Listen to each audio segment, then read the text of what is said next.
स्वधारं स्वच्छवर्गं गौरवं शुभांगं गौरीकान्तं केशवनयनं युगमेध्यानगम्यं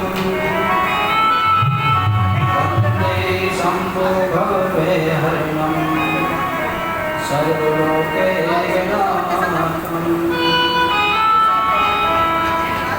अतुलितबलधामं महेश्वरावदेहं धनुर्वनिकषाज्ञानाङ्गगम्यं सकलगुणनिधानपालदानामधीशं सर्वप्रियभक्तं वाक्यजातं नमामि। नीलाम्बुजश्यामलकोमलाङ्गं सीतासमारोहितवामभागं बाणो महासायकचारुशाकं नमामि रामं रघुवंशनाथं। राधे मेरी मौत है और पिता मेरो घनश्याम, इन दोनों के चरणों में मेरा कोटि कोटि प्रणाम।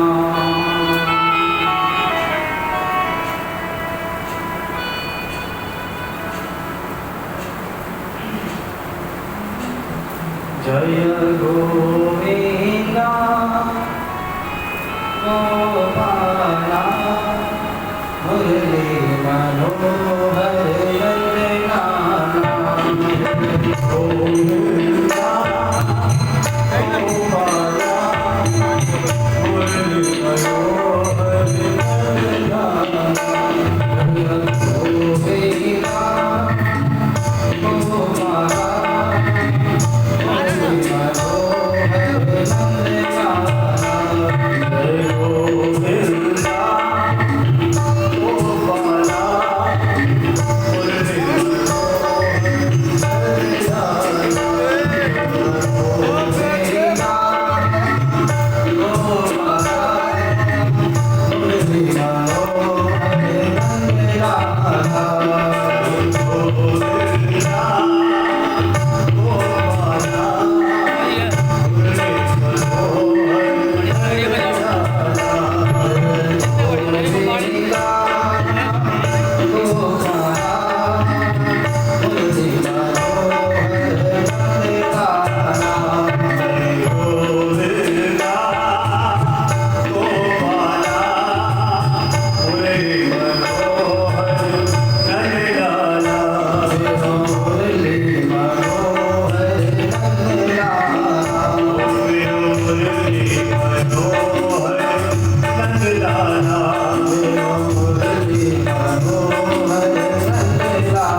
परम मंगल में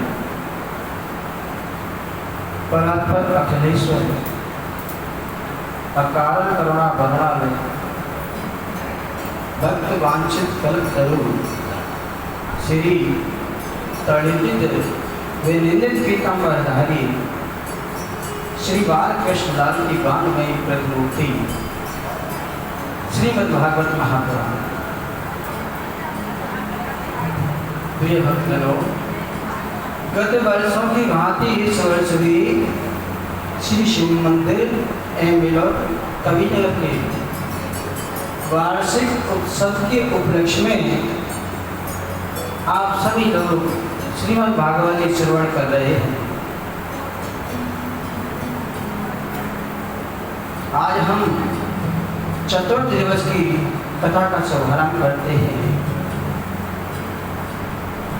बोली गणेश जी महाराज की जय, बोली उमापति महादेव की जय, बोली वैष्णवी सरकार की जय, बोली लक्ष्मी नारायण भगवान की जय, बोले सियावर रामचंद्र भगवान की जय, बोले दुर्गे मैया की जय, बोले हनुमान जी महाराज की जय, बोले भागवत भगवान की जय, बोले सुखदेव जी महाराज की जय।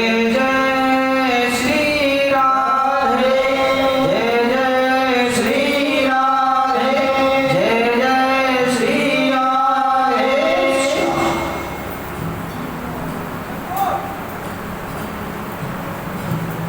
जय जय श्री राधा रमण, जय जय नवल किशोर, जय गोपी चित चोर कहो, जय जय मातने सो। आइए हम उसी प्रसंग पर चलते हैं। भगवान का जन्म हो गया था, बावन भगवान का। अब गुरुजी जब आए दीक्षा दी,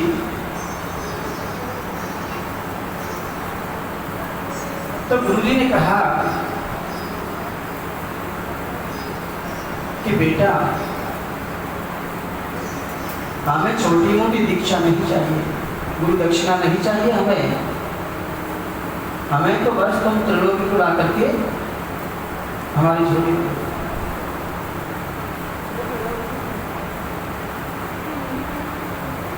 तो बावन भगवान ने कहा ऐसा ही होगा। बावन भगवान वहां से बली महाराज के यहाँ के लिए प्रस्थान कर गए। बली महाराज यज्ञ पर यज्ञ करते जा रहे हैं।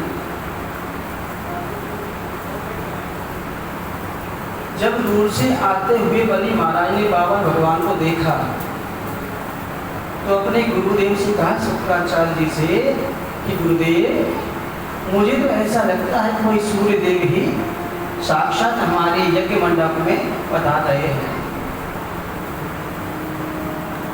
तो गुरुदेव ने कहा, बेटा सूर्यदेव नहीं लेकिन चंद्रदेव जरूर नजर आ रहे हैं, बड़े सुंदर साथी। अब जैसे ही बावन भगवान बली महाराज के यज्ञ मंडप में पधारे तो हाथ जोड़ करके स्वागत किया। आइए महाराज, बड़ी कृपा की आपने।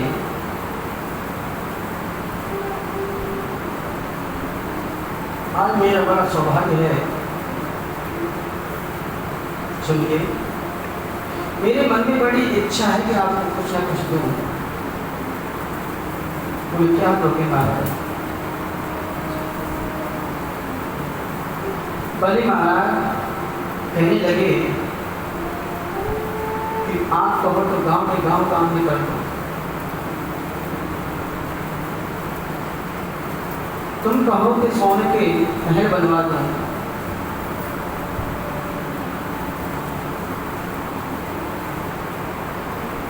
अखंड जाप चल रहा है। तो गुरुदेव से बोले बली महाराज, गुरुदेव ये बोल क्यों नहीं रहे?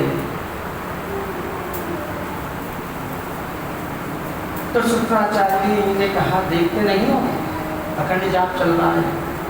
तो बलि की और चिंता बढ़ गई। बलि महाराज बाबा भगवान के चरणों में वंदन करते हुए कहा,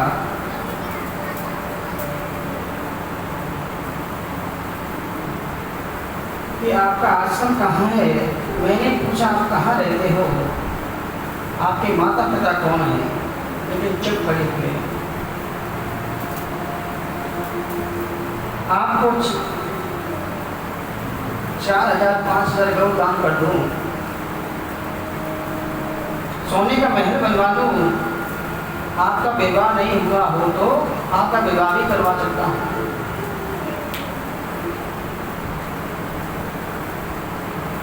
10-5 ब्राह्मण कन्याओं के विवाह मैं हर साल करवाता हूँ, आप चाहो तो आपका भी विवाह करवा देता हूँ। लेकिन आप कुछ बोलो तो सही। मैं बनावटी बात नहीं करता, लेकिन आपके श्रीमुख विग्रह को देख करके मेरा मन बड़ा प्रसन्न हो रहा है। इतनी बातें सुनकर के भगवान ने माला पूरी कर ली और कहा, ओहो, तो आपका नाम बलि है? बोले, हाँ जी, मुझे ही बलि कहते हैं। भगवान ने कहा कि आपके परबाबा हिरण्यकश्यप बड़े दानी थे, आपके बाबा प्रहलाद बड़े दानी थे और आपके पिता श्री विरोचन जी बड़े दानी थे। और आप दान की बात यदि करते हो तो इसमें कौन सी बड़ी बात है?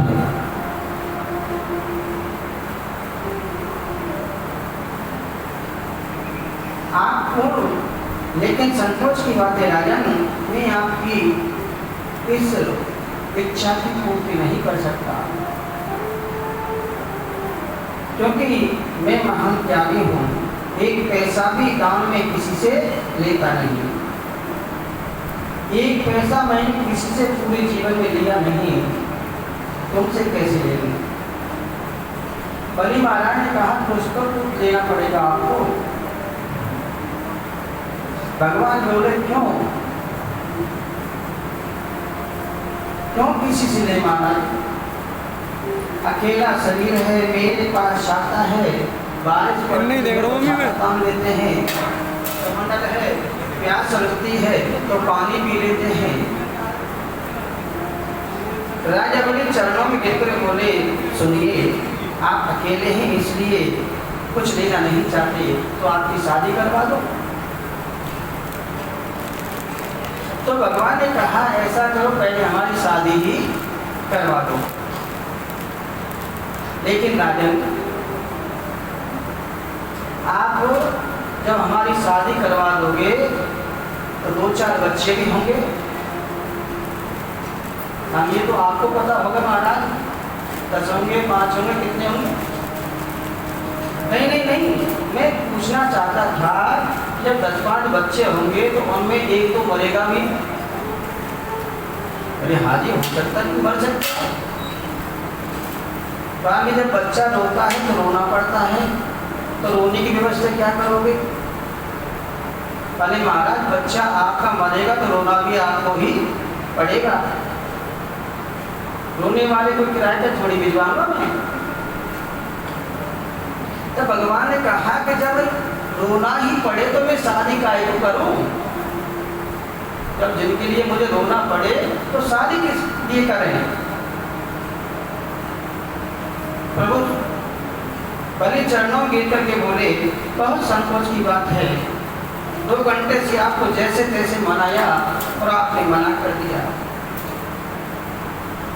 प्रभु संकोच में पड़ करके बोले, क्या बताएं बलि महाराज, आपने तो हमें धर्म संकट में डाल दिया। अरे राजन, धर्म संकट ही तो है। यदि मैं दान लेता हूँ तो मेरा व्रत बिगड़ता है, और नहीं लेता हूँ तो आपके मन को कष्ट होता है। ऐसा करते हैं, तुम हमें केवल 3 पग भूमि दान कर दीजिए और हमें कुछ नहीं चाहिए। हम 3 पग ले रहे हैं, इसे हमारा व्रत नहीं बिगड़ेगा, और तुम दान दे रहे हो इसलिए तुम्हारा मन में कष्ट नहीं होगा। बलि महाराज हंस कर बोले कि महाराज आपसे तो लेना भी नहीं आता, 3 लोग के स्वामी से और केवल 3 भूमि पग, 3 पग भूमि दान देना चाहते हो। आप रहे के 52 अग्रिम बुद्धि गांडिया, मध्यम बुद्धि जात, तुर्क बुद्धि तुर्कन्ना, 52 चौपट पाठ। आप छोटे हो, मांगना नहीं है तब रहो। भगवान ने कहा तुम पहले 3 पग ही पूरा कर दो, बोले त्रिलोकीनाथ बनते हो। बलि ने कहा अब क्या बताऊं, मेरी तो कुछ समझ में नहीं आता।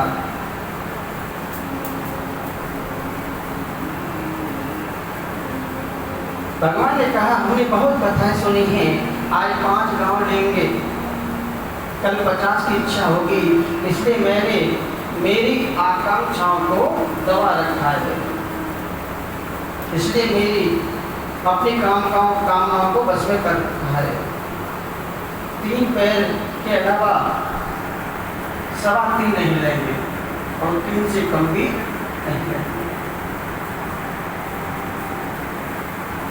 बलि महाराज का जहाँ से उचित समझे वहाँ से आप नाप लें। भगवान ने कहा ऐसे थोड़ी लेते हैं, पहले संकल्प लो, बिना संकल्प के दान नहीं किया जाता। संकल्प लो, ब्राह्मण रूपाय वामनाय इमाम 3 पदानि पृथ्वी एवं संप्रदे, यानी बलि बोले 3 पैर का संकल्प करें महाराज, आप नाप लो जहां से चाहो। इतनी बार कह ही रहे थे कि शुक्राचार्य ने ध्यान से देखा, तो उन्होंने देखा रावण भगवान की झांकी में विश्व हुआ। शुक्राचार्य महाराज बलि का हाथ पकड़ लिया शुक्राचार्य जी ने और थोड़ी दूर ले गए और कहा ये ना तो कोई बावन है ना त्रेपन, ये तो साक्षात विष्णु भगवान है, तेरी दिलों को जीत लेंगे, मत दे दान।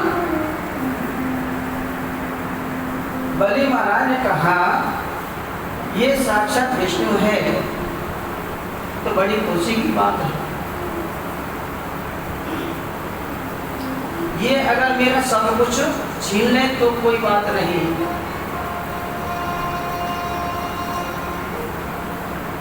और यदि ये ब्राह्मण है तो ब्राह्मण अपने वचन का पक्का होता है, अगर 3 पैर मांगी है तो 3 पैर ही लेगा।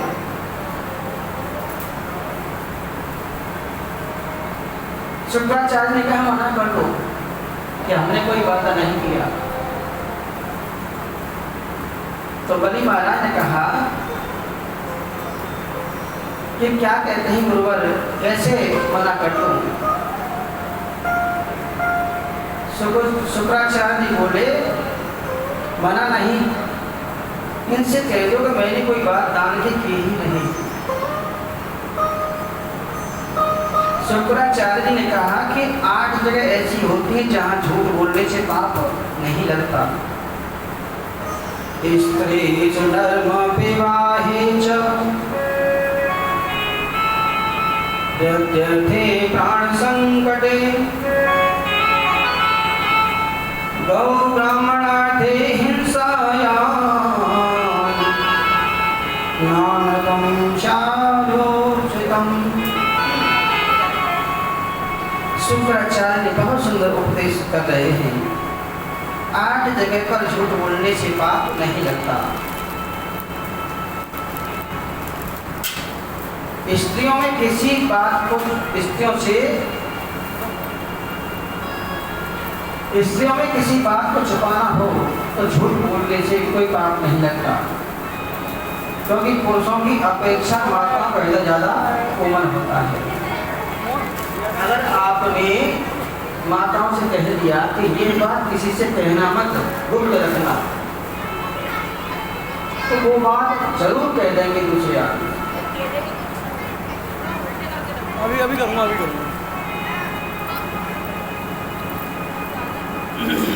इसलिए स्त्रियों से कोई गंभीर बात छुपानी हो तो एक बार झूठ बोलने से कोई पाप नहीं लगता। हंसी मजाक में यदि मुंह से झूठ निकल जावे तो उसमें कोई दोष नहीं है।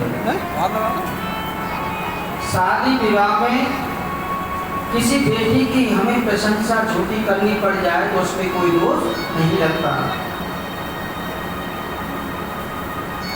यदि किसी का संपूर्ण धन नष्ट होने को हो तो झूठ बोलकर उसे धन को बचाने में कोई दोष नहीं लगता। किसी के प्राण संकट में पड़े हों और उनके प्राणों को बचाने के लिए झूठ बोलना पड़े तो उसमें भी कोई दोष नहीं लगता।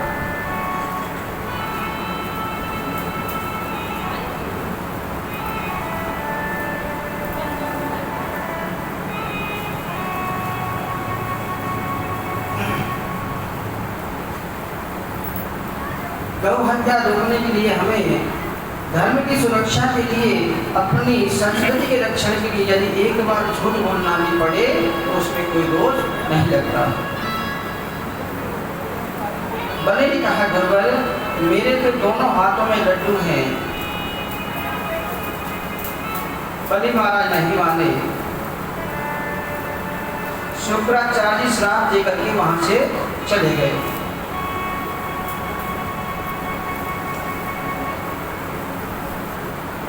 बलि ने कहा, 3 पैर धरती देने का मैंने संकल्प कर दिया, आप जहां से चाहो नाप लीजिए।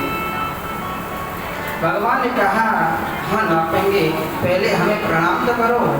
अब जैसे बलि महाराज ने प्रणाम किया तो भगवान ने अपना विराट रूप धारण कर लिया। बोले विराट भगवान की। करोड़ों किलोमीटर का स्वरूप हो गया भगवान का।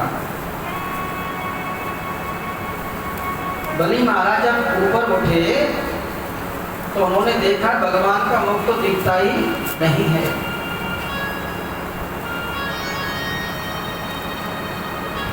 प्रभु ने एक चरण में तो नीचे के लोग को नाप लिया और दूसरा चरण ब्रह्मलोक में गया।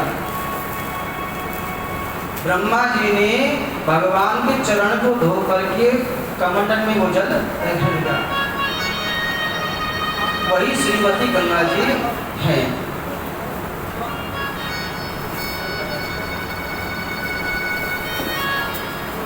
गंगा जल से कभी भगवान का अभिषेक नहीं होता है, क्योंकि जो चीज चरणों में चढ़ी हुई हो वो कभी सर पे नहीं चढ़ती। यमुना जल से विष्णु भगवान का अभिषेक होता है या सादा जल से। शंकर जी को चढ़ा सकते हो आप, लेकिन विष्णु रूप में जितने भी देवी देवता हैं उन पर नहीं चढ़ा सकते।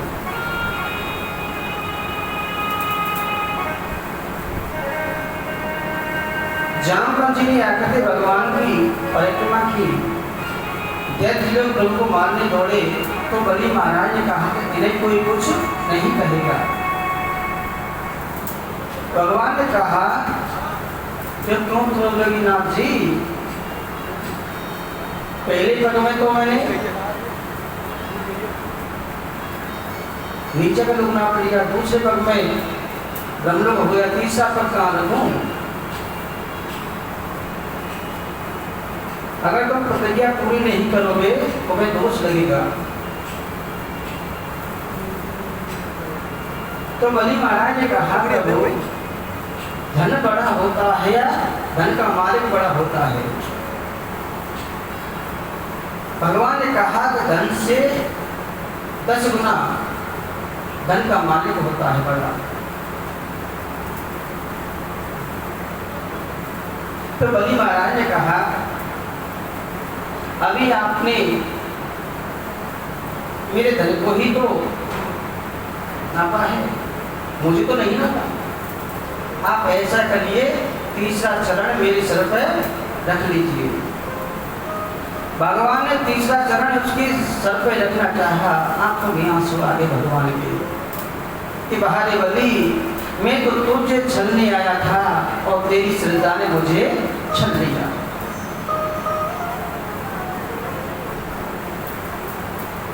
आचार्य सुखदेव कहते हैं, राजन, बलि राजा के मस्तक पर मेरे गोविंद ने तीसरा चरण रखा। इतना सब कुछ लुटाने के बाद भी जिसके हृदय में जरा क्रोध न हो, तीसरा चरण उस बलि के मस्तक पर रख दिया। इतने ही महाबली की पत्नी आ गई और आकर के प्रभु के चरणों में चढ़ चढ़ाया और प्रणाम किया और हाथ जोड़ करके बोली कि भगवान, ये पूरा संसार आपकी पीड़ा स्थली है। जीव की सबसे बड़ी भ्रांति ये है कि अपने आप को सबको समझने लग जाता है। ये मेरा मकान है, ये मेरा फ्लैट है, ये मेरी कंपनी है,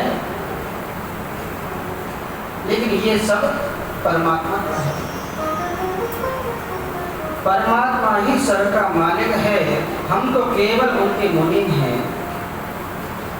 मालिक जो आदेश करता है मुनीम को मानना पड़ता है। भगवान ने सोचा, तो क्या इस परिवार में सभी लोग ज्ञानी बने हुए हैं? जो भी आता है ज्ञान की बात करने लग जाता है। इतने में बलि महाराज के बाबा प्रहलाद जी आ गए और कहने लगे, प्रभु आप देते हैं लेते हैं, बड़ी कृपा है। ब्रह्मा जी ने बलि महाराज को छुड़ा दिया और भगवान ने कहा, बेटा प्रहलाद, आज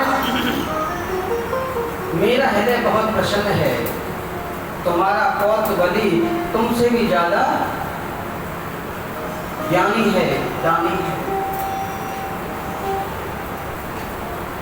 इसलिए सुतल लोक का राज आज से मैं अपनी तरफ से दे देता हूँ, जो देवताओं को भी दुर्लभ होता है। अगर इसके अलावा बलि की कुछ इच्छा हो तो वो मांग सकता है। बलि महाराज बोले, मुझे स्वर्ग नहीं चाहिए, मुझे लोक ही नहीं चाहिए। मुझे वर देना चाहो तो केवल एक ही वर दे दो कि मैं जब भी अपने घर से निकलूं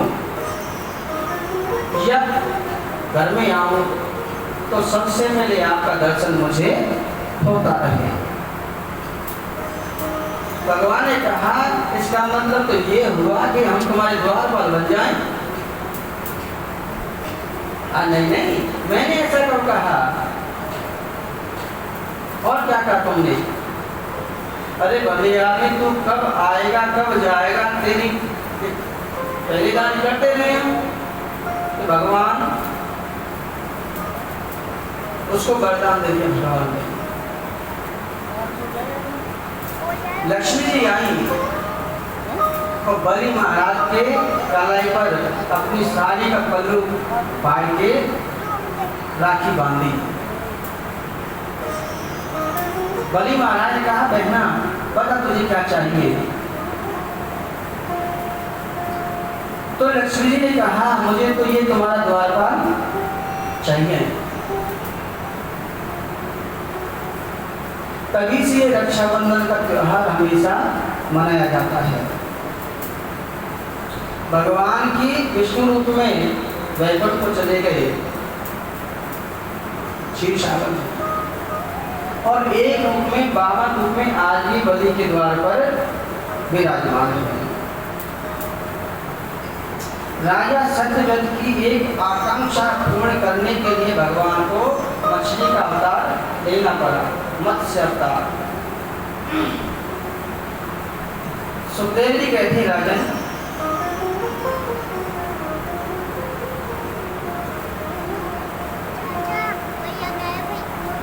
राम कृष्ण तो एक हैं, अंतर नहीं में, इनके नयन गंभीर हैं, इनके चपल विशेष।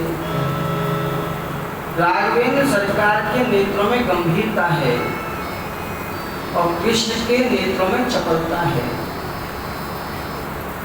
इसलिए परीक्षित, राम ने जीवन में जो किया वो हमें करना चाहिए। राम ने हमेशा जो अपने से बड़ी उम्र की औरत है उसको मां की दृष्टि से देखा, हम उम्र की औरत है उसे बहन की दृष्टि से देखा, और छोटी कन्या है तो उसे पुत्री की दृष्टि से देखा। भाई भाई का रिश्ता कैसा हो ये राम के चरित्र में आपको मिलेगा, रामायण में मिलेगा। सास ससुर का रिश्ता कैसा होना चाहिए ये रामायण में आपको मिलेगा। दौरानी जिठानी का रिश्ता कैसा होना चाहिए ये आपको रामचरितमानस सिखाता है, क्योंकि मर्यादा पुरुषोत्तम है राम।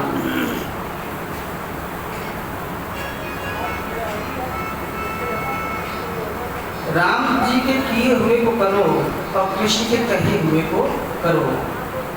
कृष्ण भगवान ने जो किया है वो हम नहीं कर सकते।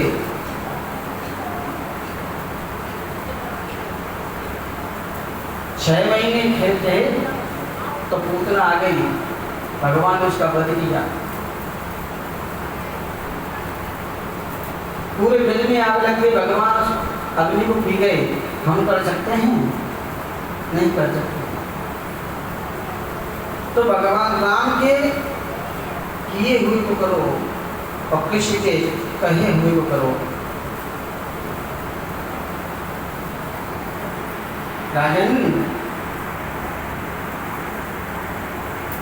राजा ने कहा मुझे राम कथा सुनाइए आप।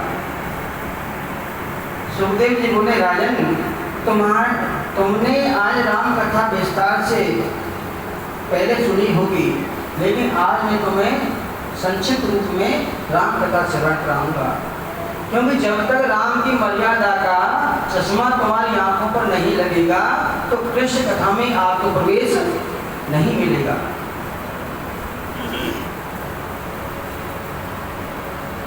भगवान श्री राघवेंद्र सरकार ने जिस पवित्र वंश में जन्म लिया, अवतार लिया, उसे हम सूर्य वंश कहते हैं। नारायण भगवान के पुत्र हैं ब्रह्मा, ब्रह्मा के पुत्र हैं मरीचि, मरीचि के पुत्र हैं कश्यप और कश्यप के पुत्र हैं सूर्य नारायण। सूर्य नारायण का एक और नाम है विवस्वान। विवस्वान के द्वारा जो पुत्र उत्पन्न हुआ उसे हम वैवस्वत मनु महाराज कहते हैं। वैवस्वत मनु महाराज के पुत्र प्रद्युम्न हुए तो शिव जी की भगवान शंकर के आश्रम में गलती से चले गए और उनको नारी का रूप लेना पड़ा, नारी बन गए। उन्होंने अपना शरीर त्याग दिया। वैवस्वत मनु महाराज के मन में बड़ी चिंता हुई। उनके 10 पुत्र थे, उनमें उनके एक पुत्र का नाम था सरियाती। वैवस्वत मनु ने सरियाती नाम के जो पुत्र हैं उनके यहाँ एक सुंदर कन्या का जन्म हुआ जिसका नाम था सुकन्या। एक बार राजा की बेटी सुकन्या शिकार खेलने गई। वहां पर च्यवन ऋषि तपस्या कर रहे थे। पूरे शरीर पर दीपक लग चुकी थी च्यवन ऋषि की, केवल आंखें ही दिखती थी। कौतूहल बस